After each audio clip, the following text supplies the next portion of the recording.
É dito que há muitos e muitos e muitos anos as histórias eram contadas em si, tendo fogo ao centro como testemunha. E, geralmente, o mais antigo daquilo como porta-voz. Dizem também que todas as histórias do mundo inteiro, de todas as épocas, de todas as culturas, de todos os povos, as nossas histórias, as histórias dos nossos ancestrais, estão espalhadas por aí, invisíveis. Mas basta a gente chamar por elas para que apareçam e sejam contadas. E hoje nós vamos trazer uma história especial para você, tio Cássio.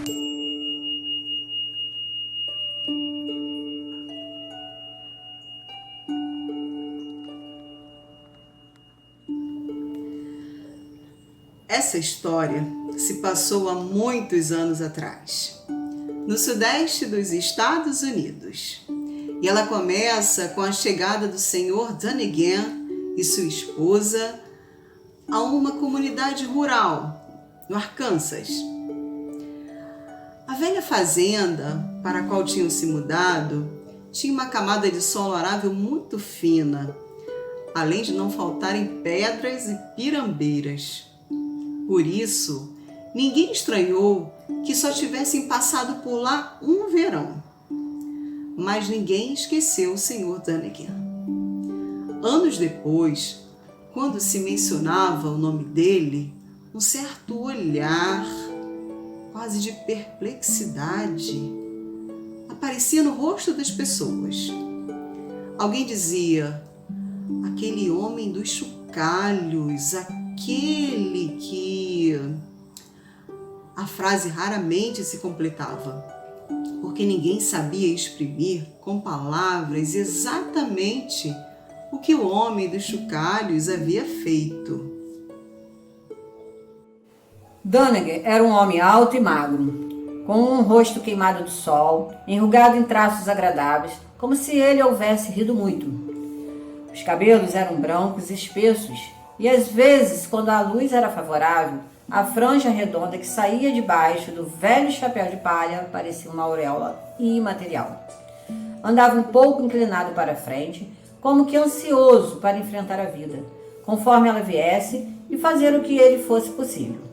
Como se discutia um problema em sua presença, perguntava inevitavelmente com a sua voz suave: estão fazendo alguma coisa a respeito disso? Quando os Dunnigan chegaram, as coisas não iam bem naquela comunidade do Arkansas. Os cães de caça de Jim Harris tinham atravessado ladrando e as carreiras, o estábulo dos Britt, no momento em que a melhor vaca desses estava dando cria. A vaca se assustara e as famílias Harris e Britt tinham cortado relações. Os Alexanders, por alguma razão mesquinha, tinham fechado com uma cerca de arame um caminho que há anos servia as crianças quando iam para a escola. A senhora Collins fizera improvisações sobre uma receita original de bolo de gelatina da senhora Stance, alcançando o primeiro prêmio na feira do distrito, ao passo que a senhora Stance não coubera senão o terceiro lugar. Os McClanahan se esquivaram à sua responsabilidade de contribuir para manter uma estrada local em um bom estado de conservação, sobrecarregando a todos.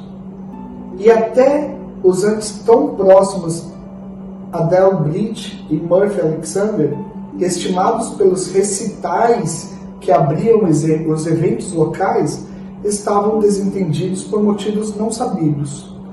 Os nervos de todo mundo estavam como os cordões de sapato de couro cru que passaram a noite na chuva. Foi então que Dunnigan chegou, apresentando-se como novo vizinho. Viera da cidade, onde havia trabalhado recentemente em uma fundição. No trabalho de fundição, vivia-se recluso, de modo que tivera a ideia de dedicar-se ao plantio de milho e de feijão. Tão logo chegou, Dunnigan percebeu que todos deixavam que suas vacas pastassem nas montanhas. Mas também observou que na hora da ordenha, cada um recolhia seus próprios animais, o que lhe parecia um esforço inútil. Estaria alguém fazendo algo a respeito disso? Mas parecia que não. Cada qual cuidava mesmo era da sua própria vida. E no passo a passo de cada novo dia, Dunnigan foi penetrando na vida daquela comunidade.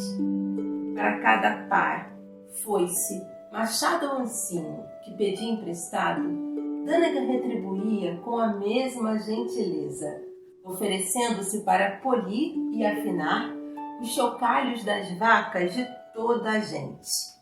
Tornou-se comum, nas tardes daquele verão, ver a criançada em sua oficina. Ali, elas foram apresentadas ao chocalhinho mestre de Dunnigan. Esse pequeno chocalho tinha um som claro, como de pássaros cantando ao amanhecer.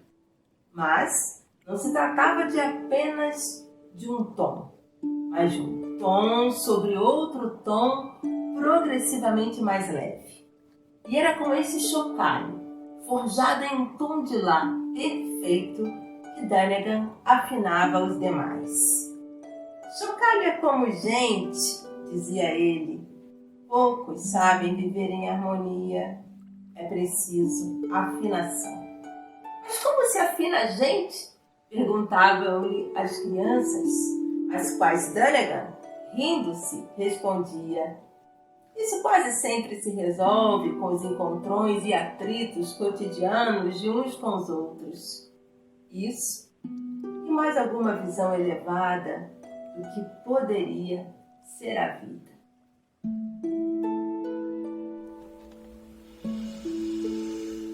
Naquele verão, as vacas haviam cooperado esplendidamente, voltando por si mesma até os arredores de suas casas. Mas, naquela tarde, isso não aconteceu.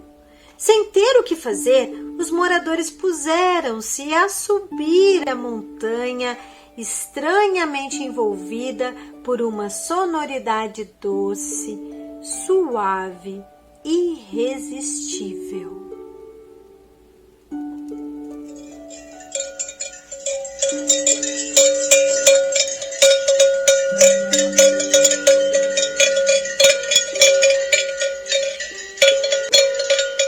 Na medida que se aproximavam, puderam perceber que a música vinha dos chocalhos misturados das vacas do lugar, diferente, porém, de tudo que essa mistura já havia até então produzido. Foi em uma pequena clareira relvosa que encontraram as vacas. Lá estavam as velhas Bessie e Ginger dos Bridge, Tina, Pretinha e Sue dos Stacy, Belinha e Cereja dos McClanahan, as Estrela e Trudy dos Mosley e todas as outras 3 dúzias ou mais ao todo. O sol da tarde brilhava nos diversos chocalhos bem polidos e perfeitamente afinados, fazendo o pequeno prado cintilar como vagalumes musicais. Não havia melodia na música. Entretanto, parecia que cada chocalho estava tocando no momento exato em relação a todos os outros. Às vezes, só um tocava, fazendo uma espécie de solo. E então, a um só tempo, todo o coro se fazia ouvir. De repente, o mundo inteiro pareceu obedecer a algum tema inaudível e harmonioso. Estava claro que as vacas eram indiferentes às brigas entre seus donos, e estes, em um acordo velado, deixaram-se ficar pelo prado. Os vizinhos que iam chegando, irritadiços pela demora dos filhos em retornarem com os animais, suavizaram instantaneamente seus semblantes ao perceberem a inusitada atmosfera instaurada no lugar. O sereno começou a cair. Do vale vinha o cheiro das madressilvas silvestres e a primeira estrela trêmula surgiu. Não se sabe por quê. Adele Britt começou a cantar baixinho. Murphy Alexander também. Foi o próprio Donegan quem partiu o encanto dizendo: bem, é preciso tirar o leite dessas bichinhas. Isso os fez voltarem todos juntos para casa. As vacas só foram separadas ao sopé da montanha quando o grupo precisou tomar caminhos diferentes. A velha Bessie e a Ginger dos Britt começaram a seguir as vacas de Jim Harris. "Quer trazer minhas vacas para cá, Jim?" gritou o Sr. Britt. Todos prestaram atenção a isso, pois havia muito tempo que os dois não se falavam. Jim tangeu as vacas e o Sr. Britt agradeceu-lhe em voz bem alta. Naquele outono, quando chegou de novo o tempo da escola, as crianças encontraram uma porteira na cerca que atravessava o caminho. As estradas também melhoraram. Os McClanahan fizeram toda uma semana de trabalho nelas. Antes de chegar o inverno, os Donegan se mudaram. Os vizinhos apresentaram razões para isso. Naquela velha fazenda, não dá mesmo para ninguém viver. Ou ele é um desses homens que não gostam de ficar parados no mesmo lugar. Mas eram as crianças que tinham a melhor explicação. Nas noites frias de inverno, quando o som do chocalho da estrela, movendo-se no estábulo dos Mosley, acordava seus pequenos, o caçula perguntava ao irmão: "Lembra-se de Donegan?" "Claro! Por que ele se foi embora?" "Porque era um afinador." "Mas por que se foi embora?" "Porque a missão dele aqui estava cumprida."